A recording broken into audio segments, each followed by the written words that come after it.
स्मृति जी, जैसे कि भोजपुरी इंडस्ट्री में अब भोजपुरी इंडस्ट्री का अब काफी अहम हिस्सा है, आपने काफी साल इस इंडस्ट्री को दिए हैं।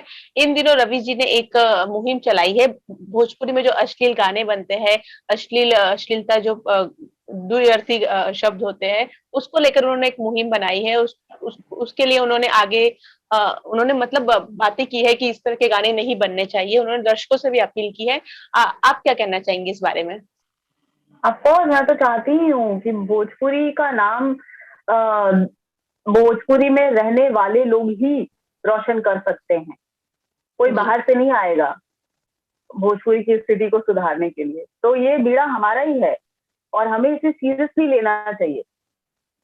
और सिर्फ अपने 4-5 लाख व्यूअर्स बनाने के लिए या फिर कुछ ऐसे चीजों के लिए गाने बना देते हैं और उनको समझ ही नहीं आता है, पता ही नहीं होता है कि ये कहाँ जा करके गलत होने वाला है। सबसे ज्यादा जरूरी क्या है ना पूजा जी, कि लोगों को अपनी रिस्पॉन्सिबिलिटी समझनी पड़ेगी।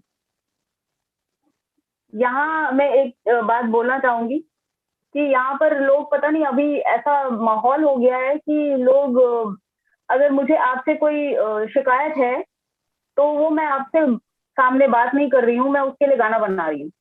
अरे क्या है जी। यार। तो मतलब एक क्या बोलूं, एक डिसिप्लिन होना चाहिए, एक रिस्पॉन्सिबिलिटी होनी चाहिए। आप आर्टिस्ट हैं और एक आर्टिस्ट की रिस्पॉन्सिबिलिटी बहुत बड़ी होती है।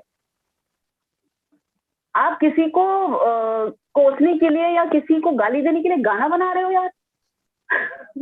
क्या है ये। तो और उसके बाद आप एक्सपेक्ट भी कर रहे हो कि उस गाने के व्यूज जो है वो 1 मिलियन और 2 मिलियन हो। हम्म। Sad, very sad.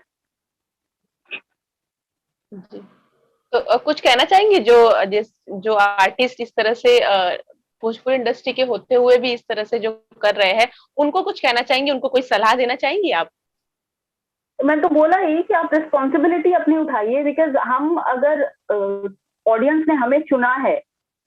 हम आर्टिस्ट कब बनते हैं? हम अपनी मर्जी से आर्टिस्ट बन जाते हैं, लेकिन सस्टेन करने के लिए हमें ऑडियंस की ही जरूरत पड़ती है। जब ऑडियंस ने हमें चुना है, वो समझती है कि हम इस लायक हैं कि हम उन्हें एंटरटेन कर पा रहे हैं, तो उसकी रिस्पॉन्सिबिलिटी को समझनी चाहिए।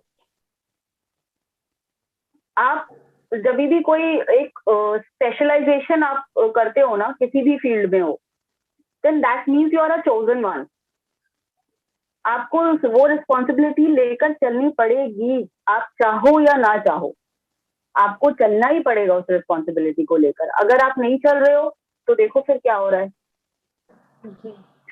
आज आज सिर्फ इन लोगों की वजह से नहीं, लेकिन ऐसी ही बहुत सारी वजहों से भोजपुरी इंडस्ट्री एक मजाक का मुद्दा बन गया है। वाई? क्योंकि हमने अपनी रिस्पॉन्सिबिलिटीज नहीं समझी, क्योंकि हमें लगा कि हम जो कर रहे हैं वो बिल्कुल सही है। जी। सैड। और मैं कुछ नहीं कह सकती। लेकिन हाँ, जो रवि जी ने अभी मुहिम चलाई है, मैं उसमें उनका बहुत आभार भी प्रकट करती हूँ और मैं तहे दिल से उनके साथ हूँ। और अश्लीलता नहीं फैलाना या अश्लील गाने नहीं बनाना, ये सारी चीजें मैंने जैसा कहा ना कि अपने हाथ में है। मेरी फिल्मों को, मुझे भी बहुत सारी ऐसी फिल्में मेरे पास भी आती थी जब मैं आई थी इस इंडस्ट्री में। तो मैंने तो सबको मना किया, मैंने कहा मैं नहीं करूंगी। तो ये जो यू you नो know, आप क्या कर रहे हैं उससे ज्यादा इम्पोर्टेंट एक टाइम पे हो जाता है कि आप क्या छोड़ रहे हैं, क्या आप नहीं कर रहे हैं। जी। तो वो आपको चुनना बहुत जरूरी हो जाता है। बस वो एक छोटी सी बात लोग अगर समझ जाए ना, तो इंडस्ट्री अभी भी सुधर सकती है हमारी। जी। स्मृति अभी जी। भी स्कोप है। जी। स्मृति जी, सिंगिंग को लेकर जैसे कि आपने ऑलरेडी एक गाना गा चुका है, आगे कोई प्लानिंग है सिंगिंग को लेकर? कोई गाने आपके आने वाले हैं?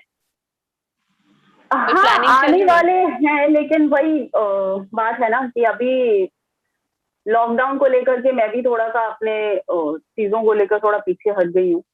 मैंने तो बहुत अच्छा एक वो भी बना के रखा हुआ है गाना, लेकिन जब लॉकडाउन हट जाएगा then we will plan further कि कैसे उसको रिलीज करना है, क्या करना है। बट मैं शुरू से ही, जैसा आप मुझे जानती हैं कि मैं जब बिल्कुल श्योर हो जाती हूँ कि हाँ ये काम मुझे करना है, मैं तभी करती हूँ। Just to increase the number, वो मैं नहीं कर सकती। I believe in quality not in quantity. जी, इसलिए आप जानी जाती है। हाँ मे बी।